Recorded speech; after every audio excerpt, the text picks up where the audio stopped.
خلیفہ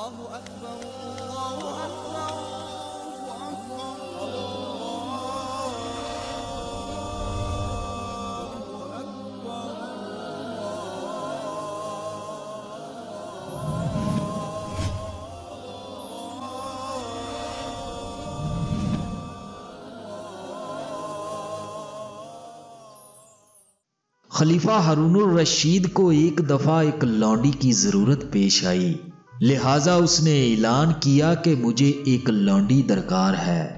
خلیفہ کا یہ اعلان سن کر اس کے پاس 2 لڑکیاں آئیں جو بطور لونڈی کے اپنی خدمات پیش کرنا چاہتی تھیں، اور دونوں ہی کہنے لگیں کہ ہمیں خرید لیجئے۔ دلچسپ بات یہ ہے کہ ان دونوں لڑکیوں میں سے ایک لڑکی کا رنگ کالا تھا اور ایک لڑکی کا رنگ گورا تھا۔ خلیفہ ہارون الرشید نے کہا کہ مجھے ایک لونڈی چاہیے، 2 نہیں۔ گوری رنگت والی لڑکی فوراً بولی، تو پھر حضور مجھے خریدیے کہ گورا رنگ اچھا ہوتا ہے۔ کالی رنگت والی لڑکی بولی، حضور رنگ تو کالا ہی اچھا ہوتا ہے، آپ مجھے خرید لیجئے۔ خلیفہ ہارون الرشید نے ان کی یہ گفتگو سنی تو کہنے لگا، اچھا تم دونوں اس موضوع پر مناظرہ کرو کہ رنگ گورا اچھا ہے یا کالا، جو جیت جائے گی میں اسے خرید لوں گا۔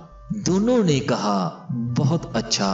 چنانچہ دونوں کا مناظرہ شروع ہوا، اور کمال یہ کہ دونوں نے اپنے اپنے رنگ کے فضائل و دلائل عربی زبان میں اور فی البدیہ شعروں میں بیان کیے۔ یہ اشعار عربی زبان میں ہیں، مگر راوی نے ان کا ترجمہ اردو زبان میں کر رکھا ہے۔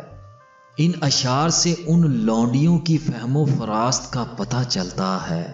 گوری رنگت والی لونڈی نے جو شعر کہا اس کا ترجمہ کچھ اس طرح ہے، اے بادشاہ سلامت، دیکھ لیجئے موتی سفید رنگ کا ہوتا ہے اور کس قدر قیمتی ہوتا ہے، مگر کوئلہ جو کالا ہوتا ہے کس قدر سستا ہوتا ہے کہ چند پیسوں میں ڈھیروں مل جاتا ہے۔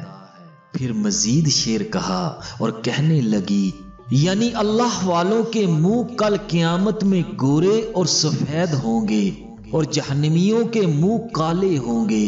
اے بادشاہ سلامت، اب آپ ہی انصاف کیجئے گا کہ رنگ گورا اچھا ہے یا نہیں۔ خلیفہ ہارون الرشید گوری رنگت والی لڑکی کے یہ اشعار سن کر بڑا خوش ہوا، اور پھر کالی رنگت والی لڑکی کی طرف مخاطب ہو کر کہنے لگا، تم نے سن لیا کہ اس نے کیا کہا، اب تم بتاؤ کیا کہتی ہو۔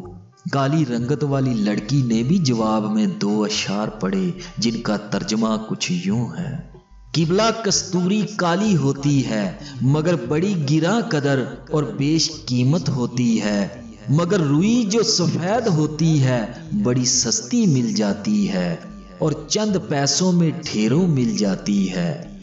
پھر کہنے لگی، یعنی دیکھ لیجئے آنکھ کی پتلی جس سے نظر آتا ہے وہ کالی ہوتی ہے، سارا نور اسی میں ہوتا ہے، اور اس پتلی کے ارد گرد جو سفیدی ہے اس میں قطعاً کوئی نور نہیں۔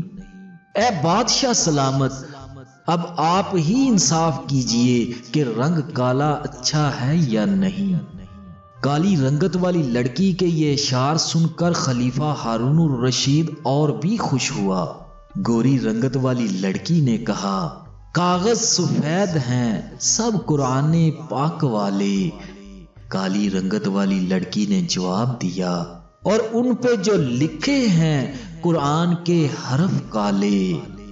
گوری رنگت والی بولی، میلاد کا جو دن ہے روشن وہ بالیقین ہے۔ کالی رنگت والی نے کہا، معراج کی جو شب ہے کالی ہے یا نہیں ہے؟ گوری رنگت والی بولی، انصاف کیجئے گا کچھ سوچئے گا پیارے، سورج سفید روشن تارے سفید سارے۔ کالی رنگت والی نے جواب دیا، ہاں سوچئے گا آقا، ہیں آپ عقل والے، کالا غلاف کعبہ حضرت بلال کالے۔ گوری رنگت والی کہنے لگی، رخ مصطفیٰ ہے روشن، دانتوں میں ہے اجالا، کالی رنگت والی نے جواب دیا، اور زلف ان کی کالی، کملی کا رنگ کالا۔ خلیفہ ہارون الرشید ان دونوں کی عقل و فہم سے بڑا متاثر ہوا اور ان کے یہ علمی اشعار سن کر کہنے لگا کہ مجھے لونڈی تو ایک درکار تھی، مگر میں تم دونوں ہی کو خریدتا ہوں۔